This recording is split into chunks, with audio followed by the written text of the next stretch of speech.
Hello friends, நான் உங்கள் எஸ்கேயே பேசுகிறேன். சிஎம் விஜய் அவர்களின் முதல் வாரம் யாருமே எக்ஸ்பெக்ட் பண்ணாத 4 எக்ஸ்ப்ளோஷன்ஸ்.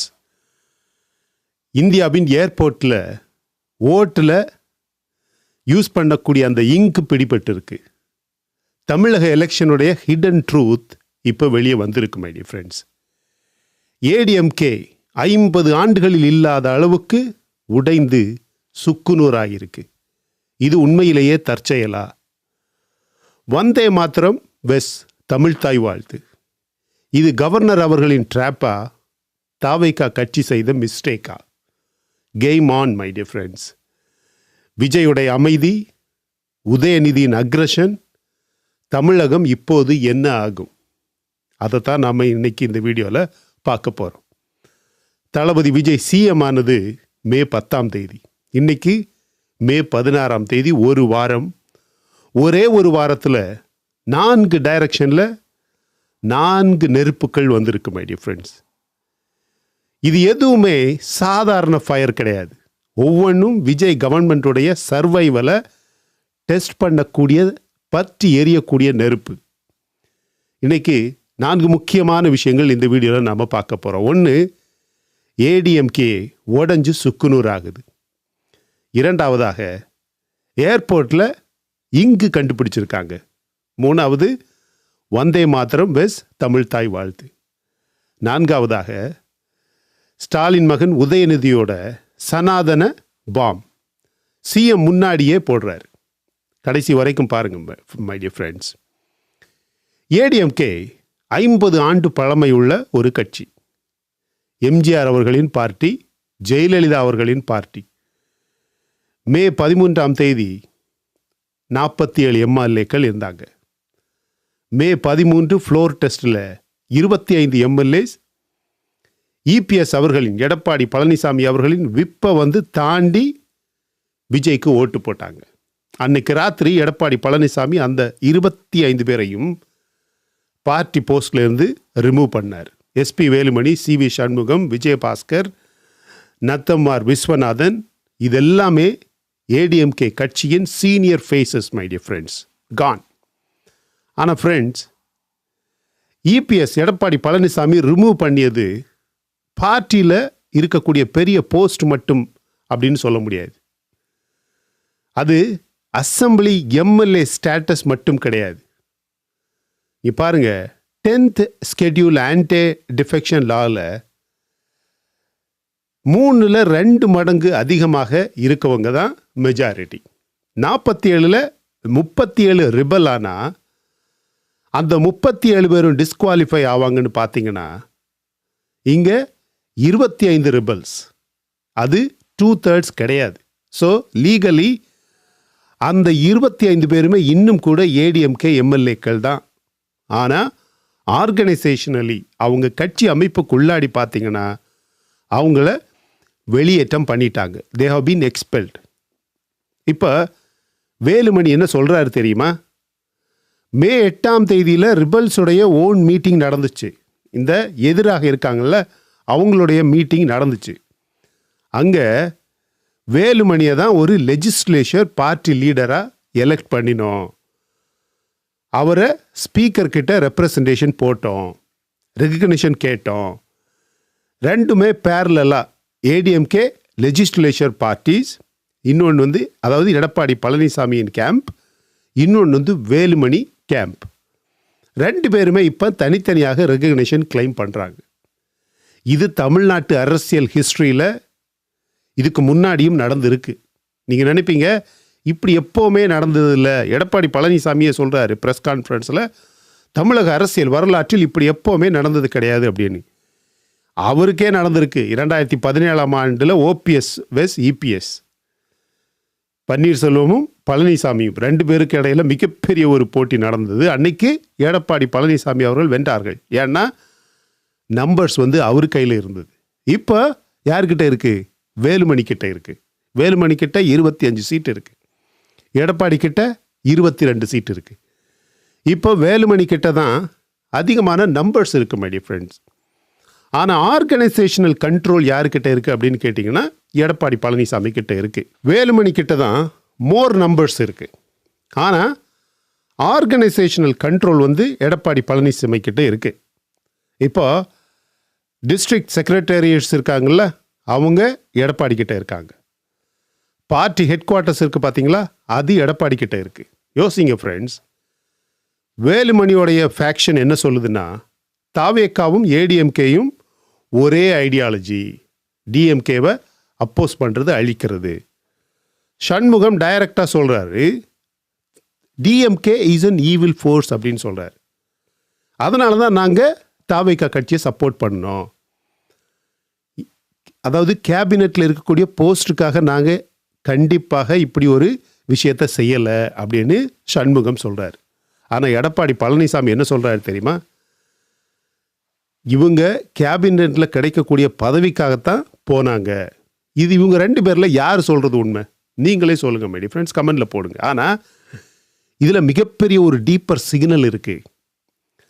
வேலுமணி ஃபேக்ஷன் வந்து, இந்த வேலுமணி ஃபேக்ஷன் வந்து சசிகலா மற்றும் டிடிவி தினகரன் பார்ட்டியில் திரும்ப வரணும் அப்படின்னு டிமாண்ட் பண்ணுறாங்க. நீங்கள் 2 பேரும் கண்டிப்பாக வாங்க, ஏன் ஓபிஎஸ்ஸை கூட திரும்ப வரணும் அப்படின்னு சொல்கிறாங்க.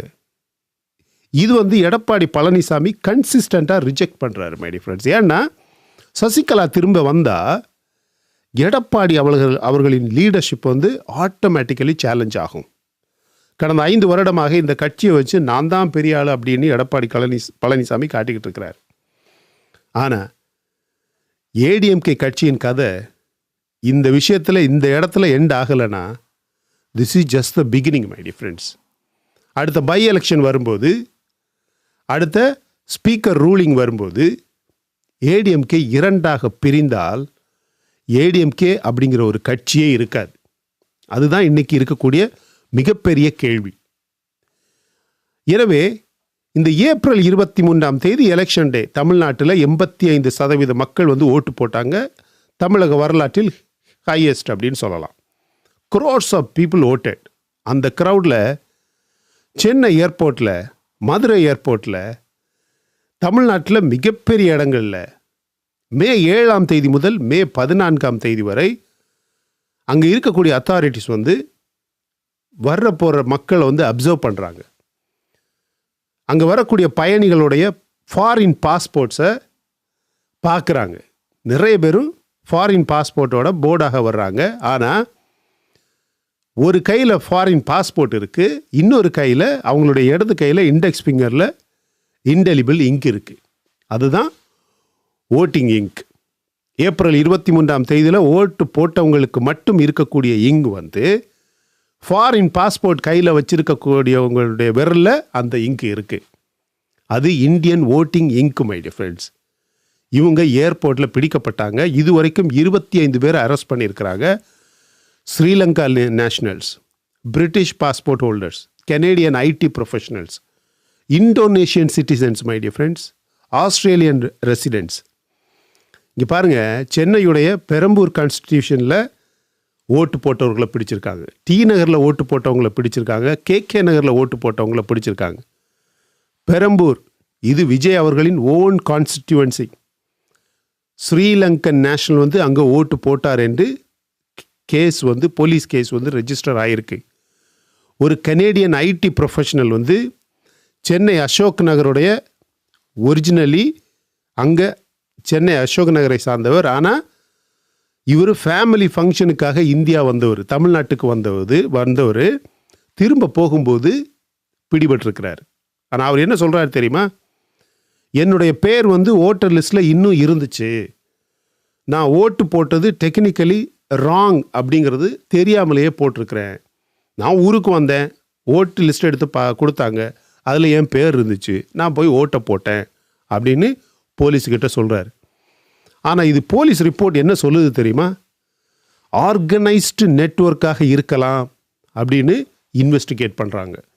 இதில் பிடிபட்டவர்கள் அதிகமான பேரும் திமுகவுக்கும் அதிமுகவுக்கும் தான் ஓட்டு போட்டிருக்கிறாங்க. போலீஸோடைய இன்வெஸ்டிகேஷனில், இனிஷியல் இன்வெஸ்டிகேஷனில் அதிகமான பேருமே வந்தவங்க அதிகமான பேருமே திமுகவுக்கும் அதிமுகவுக்கும் ஓட்டு போட்டிருக்காங்க. அதாவது இந்த பிஎன்எஸ் செக்ஷன்ஸ் அப்படின்னு இருக்குது, பெர்சனேஷன், சீட்டிங், ஃபோர்ஜரி அப்படிங்கிற கேசஸில் தான் இந்த 25 பேரையுமே இப்போதைக்கு ஃபைல் பண்ணியிருக்கிறாங்க. ஆனால் இங்கே மிக முக்கியமான ஒரு விஷயம் நீங்கள் நல்லா கவனிக்கணும். இங்கே எலெக்ஷன் கமிஷனுடைய கோணம் வருது. எலெக்ஷன் கமிஷன் வந்து ஒரு ஸ்பெஷல் இன்டென்சிவ் ரிவிஷன், அதாவது இந்த எஸ்ஐஆர் அப்படின்னு ஒரு புதிய பாலிசி கொண்டு வந்தானுங்கள்ல, அந்த எஸ்ஐஆரில் எலக்டோரல் ரோல்ஸில் வந்து தமிழ்நாட்டில் எலெக்ஷனுக்கு முன்னாடியே அந்த எஸ்ஐஆர் எலக்டோரல் ரோலை வந்து நடத்தினாங்க. அதாவது அந்த எஸ்ஐஆரை பற்றி தாவேகா கட்சி கூட கம்ப்ளைண்ட் பண்ணாங்க. அதிகமான ஓட்டர்ஸ் வந்து டிலீட் ஆகிருக்கிறாங்க. ஆனால் எஸ்ஐஆர் நடந்தும் கூட ஃபாரின் நேஷனல்ஸ் பேர் நம்ம நாட்டுக்குள்ளே வந்து அவங்களுடைய பேர் எலக்டோரல் ரோல்ஸில் இருந்து அவங்க ஓட்டு போட்டிருக்காங்க அப்படின்னு இப்போ எக்ஸ்போஸ் ஆகியிருக்கு. அந்த ஓட்டு வந்து பெரும்பாலும் ஏடிஎம்கே கட்சிக்கு விழுந்திருக்கு. கொஞ்சம் யோசிங்க ஃப்ரெண்ட்ஸ், இது ரேண்டமாக 25 நபரை சார்ந்த ஒரு பிரச்சனையா, இல்லை இந்தியாவில் இது ஒரு சிஸ்டமேட்டிக் ப்ராப்ளமா? இப்போ அதை பற்றி தான் மிகப்பெரிய ஒரு இன்வெஸ்டிகேஷன் ஆன்கோயிங் போயிட்டுருக்கு. ஆனால் நிறைய தொகுதிகளில் உங்களுக்கே தெரியும் 1, 2, 3, 5, 10, 25 அப்படிங்கிற மார்ஜினில் ரொம்ப டைட்டான கான்ஸ்டிடியூவன்சியில் பெரம்பூர் மாதிரியான இடங்களில் இந்த ஃபேக் ஓட்டு கவுண்டிங் வந்து ரொம்ப முக்கியம் மை டியர் ஃப்ரெண்ட்ஸ். அந்த இன்வெஸ்டிகேஷன் எங்கே போகுதுன்னு நாம் தொடர்ந்து வாட்ச் பண்ணிக்கிட்டே இருக்கணும். இதுதான் இன்றைக்கி நாம் பார்க்க வேண்டிய மிக முக்கியமான 2வது செய்தி. 3வது ஸ்டோரி, இதுதான் பொலிட்டிக்கலி மோஸ்ட் சென்சிட்டிவ். மே 10 அவருக்கு பதவி பிரமாணம் நடந்தது. தளபதி விஜய் அவர்களுக்கு நேரு ஸ்டேடியத்தில் நடந்தது. Grand event. ஆனால் புரோட்டோக்காலில் மிகப்பெரிய ஒரு மிஸ்டேக் நடந்தது. நம்ம எல்லாருக்குமே தெரியும். தமிழகத்தில் ட்ரெடிஷ்னலாக பாரம்பரியமாக எல்லா கவர்மெண்ட் ஃபங்க்ஷன்லையும் தமிழ்தாய் வாழ்த்து தான் ஃபஸ்ட்டு, நேஷ்னல் அந்தம் லாஸ்ட்டு. இது பல டெக்கேட்ஸாக இதுதான் கன்வென்ஷன், இதுதான் ஃபார்மேட். ஆனால் மே 10 ஃபஸ்ட்டு எதை பாடினாங்க? வந்தே மாதரம். தமிழ்தாய் வாழ்த்து 3வது இடத்துக்கு போச்சு. ஏன் நடந்துச்சு? சென்ட்ரல் கவர்மெண்ட் வந்து யூனியன் கேபினெட்டில் ஒரு அமெண்ட்மெண்ட் பண்ணியிருக்காங்க. அதாவது prevention of insults of national honour ஆக்டில் வந்தே மாதரத்துக்கு நேஷ்னல் அந்தத்துக்கு ஈக்குவலண்ட்டாக ஒரு லீகல் ப்ரொடெக்ஷன் கொடுக்கணும் அப்படின்னு. அந்த நியூ சட்டத்தில், அந்த ஃப்ரேம்ஒர்க்கில் கவர்னர் அவர்களின் ஒரு புரோட்டோக்கால் டீம் வந்தே மாதரத்தை ஃபஸ்ட்டு தூக்கி வச்சானுங்க. அப்புறம் மே 12 அசம்பிளி செஷன் நடந்தது. உதயநிதி ஸ்டாலின் வந்து எதிர்கட்சி தலைவர், லீடர் ஆஃப் அப்போசிஷன், எந்திரிச்சு நின்று சிஎம் முன்னாடியே என்ன சொல்கிறாரு தெரியுமா? தமிழ்தாய் வாழ்த்தை செகண்ட் பொசிஷனில் வைத்தது தவறு, அந்த தப்பை செய்தது நீங்கள், இனிமேல் இப்படி நடக்கக்கூடாது அப்படின்னு சொல்கிறார். வெஸ்ட் பெங்காலில் முதல்வர் பதவி பிரமாணம் செர்மனியில் வந்தே மாத்திரம் ப்ளே பண்ணலை. ஆனால் தமிழ்நாட்டில் ப்ளே பண்ணாங்க. இதை யார்கிட்ட போய் கேட்கணும்? கவர்னர் யாருன்னு தெரியுமா? அவர் எங்கே என்ன பண்ணாருன்னு தெரியுமா? கவர்னர் இது மாதிரி தவறுகளை ரிப்பீட் பண்ணாமல் பார்த்துக்கணும் அப்படின்னு முதலமைச்சரை பார்த்து சொல்கிறாரு. அது ஓகே. ஆனால் அந்த செர்மனியில் தாவேகா கட்சி தப்பு பண்ணிச்சா? முதல்வர் விஜய் அவர்கள் தப்பு பண்ணாரா? அல்லது அவரை சார்ந்த வேட்பாளர்கள் தப்பு பண்ணாங்களா? கிடையவே கிடையாது. உடனே தாவேகா கவர்மெண்ட் இம்மீடியட்லி கிளாரிஃபைடு. இது ஒரு முறை அவர் தப்பு பண்ணியிருக்கிறாரு. அந்த சட்டம் வந்ததா வரலையா அப்படின்றதே தமிழ்நாட்டில் நிறைய பேருக்கு தெரியாது. அது வேற, ஒரு எதிர்க்கட்சி தலைவர்னு ஒன்னையே நீ பேசிக்கிற, பட் உனக்கே இது தெரியலையே. எது மத்திய அரசில் இப்படி ஒரு சட்டத்தை அமெண்ட் பண்ணியிருக்கிறாங்கிற விஷயம் தெரியாத அளவுக்கு ஒரு மாநிலத்தில் அரசியல் நடத்துறது எவ்வளோ பெரிய முட்டாள்தனம் தெரியுமா? ஸோ தமிழ்நாட்டில் வருங்காலத்தில் ட்ரெடிஷ்னலாக என்ன நடக்குமோ அந்த புரோட்டோக்கால் ஃபாலோ பண்ணுவோம் அப்படின்னு சொல்லியிருந்தாலும், மத்திய அரசு ஒரு சட்டத்தை அமெண்ட் பண்ணுனா அதையும் நம்ம மதிக்கணும்ல. ஆனால் ஃப்ரெண்ட்ஸ், உதயநிதி அந்த இடத்துல அப்படியே நிறுத்தலை. அதுக்கப்புறம் தான் என்ன சொல்கிறாரு? சனாதனம் that divides people should be eradicated. மக்களை பிரிக்கக்கூடிய சனாதனம் தர்மா வந்து அழிக்கப்படணும் அப்படின்னு அசம்பிளியில் பேசுகிறார். ரஜினி இதை பற்றி இன்னும் பேசலை. ரஜினி சனாதனம் தான் மனித வாழ்க்கைக்கு அடிப்படையான ஒரு தியரி அப்படின்னு பல இடங்களில் பேசுகிறவர் அந்த சனாதனம் தர்மாவை அசம்பிளிக்குள்ளேயே உதயநிதி மாதிரியான ஒரு ஆள் அசிங்கப்படுத்துகிறாரு, அழிப்பேன்னு சொல்கிறாரு. அதை பற்றி இன்னும் கூட ரஜினி வந்து ஒரு வார்த்தை பேசலை. பார்த்தீங்களா டபுள் ஸ்டாண்டர்ட்ஸை? சட்டசபைக்கு உள்ளேயே சனாதனம் that divides people should be eradicated அப்படின்னு சொல்லக்கூடியவங்கள ரஜினி மாதிரியான ஆட்கள் ஒரு வார்த்தை பேசலை. அதே ஸ்பீச்சில் சிஎம் முன்னாடியே இப்படி ஒரு வார்த்தை பேசுகிறாரு. யார்? உதயநிதி. ஆனால் விஜய் அவர்களின் ரியாக்ஷனும் ரொம்ப நியூட்ரலாக இருந்தது. அப்படியே உட்காந்துக்கிட்டே இருந்தார். ஃப்ரெண்ட்ஸ், இது மிகப்பெரிய ஒரு ட்ராப். இது மிகப்பெரிய ஒரு ட்ராப், பியூட்டிஃபுல்லி கன்ஸ்ட்ரக்டட் ட்ராப். இதில் இந்த உதயநிதி அவர்களின் இந்த டுவல் மெசேஜ் என்ன தெரியுமா? நாங்கள் எதிர்க்கட்சியில் இருக்கிறோம், ஆனால் உங்களுக்கு கோஆப்ரேஷன் பண்ண ரெடி. நீங்கள் தமிழ் ஐடென்டிட்டியை ப்ரொடெக்ட் பண்ணுங்க. நாங்கள் எங்கள் ஐடியாலஜி சண்டையை தொடர்ந்துக்கிட்டே தான் இருப்போம். அதுதான் தீய சக்தின்னு சொன்னோம், நீங்கள் எல்லாரும் சொன்னீங்க. ஆனால் எங்கள் ஐடியாலஜியை அதுக்கான சண்டையை தமிழ்நாட்டை நாங்கள் தொடர்ந்து செஞ்சுக்கிட்டே தான் இருப்போம். இது ரொம்ப smart politics my dear friends. வெறும் 59 சீட்டை வச்சுக்கிட்டு விஜயோடைய கவர்மெண்ட்டை டைரக்டாக டாப்பிள் பண்ணுறதுக்கு இவங்கக்கிட்ட நம்பர் கிடையாது. திருப்பி ஒருவேளை எலெக்ஷன் வந்துருமோ அப்படிங்கிற பயமும் இருக்குது. அப்படி ஒரு எலெக்ஷன் வந்தால் இவங்களால் வின் பண்ண முடியாதுங்கிறதும் தெரியும். ஆனால் தொடர்ந்து நாங்கள் எங்களுடைய ஐடியாலஜிக்கல் பேட்டில் ஃபீல்டை பண்ணிக்கிட்டு தான் இருப்போம்.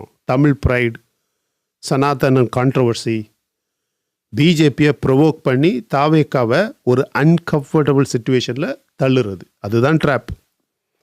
உடனே பிஜேபியோடைய ரெஸ்பான்ஸ் உடனே வந்துச்சு. நீங்கள் பார்த்துருப்பீங்க, உதயநிதி ராகுல் காந்தி ஆஃப் தமிழ்நாடு அப்படின்னாங்க. இவர் பண்ணுறது ஒரு டிவிசி, ஒரு ஹெய்ட் பாலிட்டிக்ஸ் அப்படின்னு சொன்னாங்க. ஏற்கனவே மெட்ராஸ் ஹைகோர்ட்டில் இவர் சொன்னதை வந்து ஒரு ஏர்லியர் அப்சர்வேஷனை சைட் பண்ணியிருக்காங்க. என்ன சொன்னாங்கன்னா, இது வந்து ஒரு பிரிவு மனப்பான்மையோட பேசக்கூடிய ஒரு பேச்சு அப்படின்னு உதயநிதி பேசினதை ஹைகோர்ட்லேயே ஜட்ஜ்மெண்ட்டு பாஸ் பண்ணாங்க மை டியர் ஃப்ரெண்ட்ஸ். ஜட்ஜ்மெண்ட்டுனா அப்சர்வேஷன் கமெண்ட் பண்ணாங்க.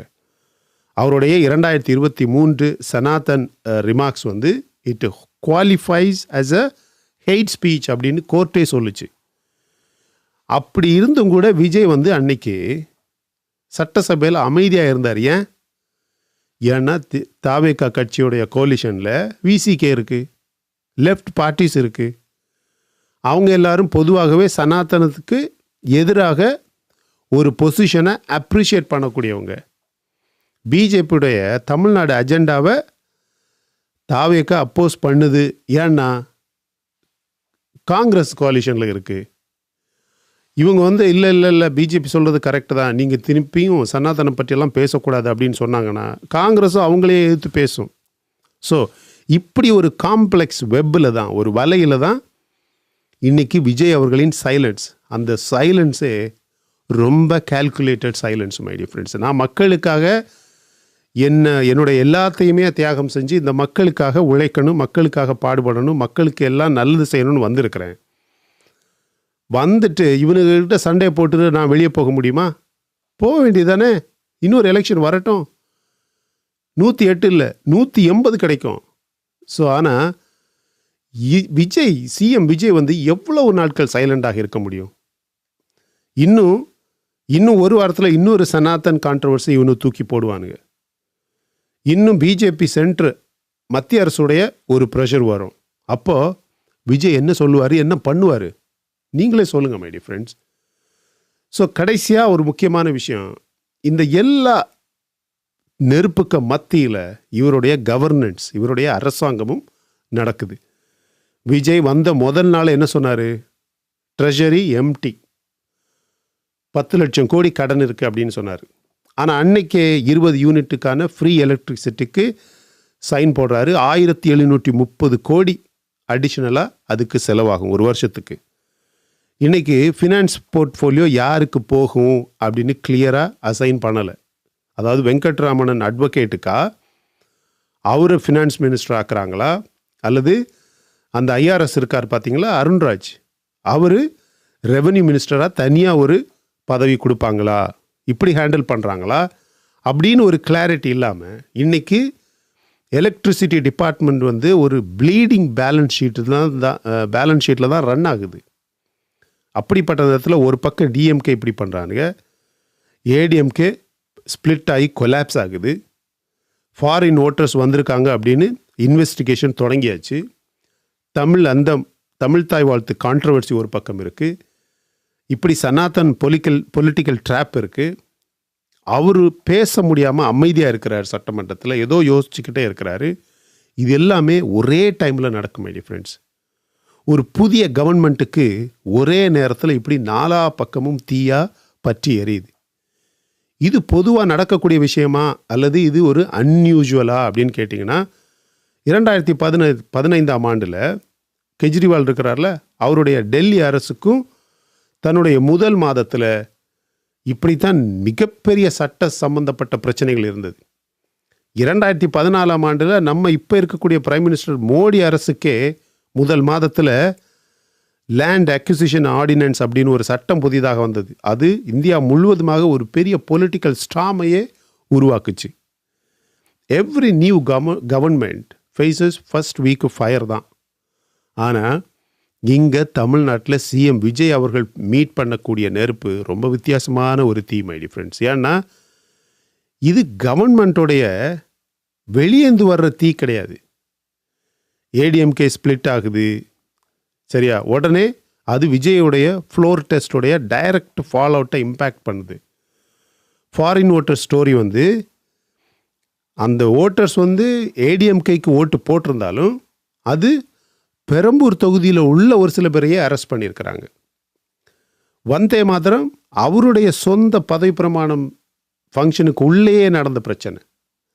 சனாதன் அவருடைய சட்டசபைக்கு உள்ளே நடந்த பிரச்சனை. அதுவும் விஜயோடைய ஓன் கோலிஷன் பார்ட்னர் சைட்லேருந்து வரக்கூடிய பிரச்சனை. எல்லாமே உள்ளே நடக்கக்கூடியது, இன்சைடு ப்ராப்ளம். எல்லாமே விஜய் அவர்களின் சொந்த பொலிட்டிக்கல் உலகத்துக்கு உள்ளேந்து வரக்கூடிய பிரச்சனைகள். இதை மேனேஜ் பண்ணுறதுங்கிறது சினிமாவில் ஒரு வில்லனை ஃபைட் பண்ணுறதை விட ரொம்ப பல மடங்கு கஷ்டமான விஷயம். சினிமாவில் வில்லன் அப்படின்னு பார்த்தா ஒரே ஒரு வில்லன் தான். இங்கே வில்லன் எல்லா டைரக்ஷன்லேயுமே இருக்கிறானுங்க. 1952 ஆண்டில் இந்தியாவுடைய முதல் பிரைம் மினிஸ்டர் நேருக்கு அவருடைய எதிர்க்கட்சியில் சொல்கிறாங்க, அதாவது பார்லிமெண்ட்டில் ஆப்போசிஷன் இல்லாமல் கவர்மெண்ட் அப்படிங்கிறது அக்கௌண்டபிள் ஆகாது அப்படிங்கிறாங்க. உடனே நேரு சொல்கிறாரு, good opposition is a sign of healthy democracy. ஒரு நல்ல எதிர்க்கட்சி அப்படிங்கிறது வந்து ஒரு நல்ல ஜனநாயகத்தை காட்டுது அப்படின்னு நேரு சொல்கிறாரு. இன்னைக்கு தாவைக்கா கட்சிக்கு 1 இல்லை 2 இல்லை 3 அப்படி பல எதிர்க்கட்சி சட்டமன்றத்துக்கு உள்ளேயும் இருக்குது, வெளியேயும் இருக்குது மை டியர் ஃப்ரெண்ட்ஸ். உதயநிதி ரொம்ப அக்ரெசிவாக என்ன வேணும்னாலும் வாயில் வர்றதெல்லாம் பேசுகிறார். ஏடிஎம்கே கட்சி இன்டர்னலி அப்படியே ப்ளீட் ஆகிட்டுருக்கு. இன்னும் கூட 47 எம்எல்ஏக்கள் வந்து அதில் 27 கேன்சல் ஆகுமா 30 கேன்சல் ஆகுமா சொல்லவே முடியாது. எலெக்ஷன் கமிஷன் ஏற்கனவே இன்வெஸ்டிகேஷன் செய்யக்கூடிய எக்ஸ்டர்னல் ப்ரெஷர் ஆரம்பிச்சிருச்சு. ஸோ இது சிஎம் விஜய் அவர்களுக்கு ப்ராப்ளமா அப்படின்னு கேட்டிங்கன்னா கண்டிப்பாக இதில் ஏதாவது ஒரு ப்ராப்ளம் வரும். ஆனால் அதனால் தமிழ்நாட்டுக்கே ஏதாவது ப்ராப்ளம் வருமா அப்படின்னு கேட்டால் கண்டிப்பாக வராது. ஏன்னா ஒரு நல்ல அக்கௌண்டபிலிட்டி ப்ரெஷரில் தான் ஒரு நல்ல கவர்மெண்ட்டும் பிறக்கும் மை டியர் ஃப்ரெண்ட்ஸ். திருப்பி எலெக்ஷன் மட்டும் வரட்டும், தாவைக்கா கட்சி எப்படி வின் பண்ணுதுன்னு நீங்கள் மட்டும் பாருங்கள். இதை பற்றி நீங்கள் என்ன நினைக்கிறீங்க ஃப்ரெண்ட்ஸ்? இந்த 4 மிகப்பெரிய நெருப்பில் எது சிஎம் விஜய் அரசுக்கு ரொம்ப மோஸ்ட் டேஞ்சரஸ் ஃபயர் அப்படின்னு நீங்கள் சொல்லுங்கள், கமெண்டில் சொல்லுங்கள், ஷேர் பண்ணுங்கள். ரொம்ப கேஷுவலான ரொம்ப முக்கியமான 4 விஷயங்கள் எடுத்து இன்றைக்கி நாம் ஒரு சம்மரி மாதிரி பேசியிருக்கிறோம். இந்த சனிக்கிழமை காலையில் மத்தியானம் ஆயிடுச்சுன்னு நினைக்கிறேன். இந்த அனாலிசிஸில் உங்களுக்கு பிடித்த நெருப்பு இதுதான், இந்த விஷயம்தான் சிஎம் விஜய் அவர்களை மிகப்பெரிய அளவில் பாதிக்கும் அப்படின்னு நீங்கள் எதை நினைக்கிறீங்க அப்படிங்கிறத கமெண்ட் செக்ஷனில் பதிவு பண்ணுங்கள் மை டியர் ஃப்ரெண்ட்ஸ். சரியா? இந்த வீடியோ பிடிச்சிருந்தால் லைக் பண்ணுங்கள். நம்ம சேனலை இன்னும் நீங்கள் சப்ஸ்கிரைப் பண்ணலாம் ஃப்ரெண்ட்ஸ். போங்க, போய் மற்ற வீடியோஸ் பாருங்கள், உங்களுக்கு கண்டிப்பாக பிடிக்கும். பிடிச்சிருந்தால் சப்ஸ்கிரைப் பண்ணால் போதும். நம்மளுடைய இன்ஸ்டாகிராம் அக்கௌண்ட் வந்து SAK30MAY, அதையும் போய் பாருங்கள். அழகான ஷார்ட்ஸ் இருக்குது, அதையும் பாருங்கள். நம்மளுடைய ட்விட்டர் அக்கௌண்ட்டுடைய ஐடி வந்து SKumar27, அதையும் போய் பாருங்கள் மை டியர் ஃப்ரெண்ட்ஸ். சரியா? எப்போவுமே நம்மளால் எதையுமே எங்கேயுமே சாதிக்க முடியும் அப்படின்னு நம்ம ரொம்ப நம்பணும் my dear friends. Thank you so much my dear friends for வாட்சிங் all my videos and supporting my channel. Until I come back with my next awesome video, it's bye-bye from Suresh. And as I always say, please take care of your parents at your home. உங்கள் அப்பா அம்மாவை உங்கள் வீட்டிலே வச்சு நல்ல சந்தோஷமாக பத்திரமா பாதுகாப்பாக பார்த்துக்குங்க my dear friends. Because it's very very very very important. Thank you.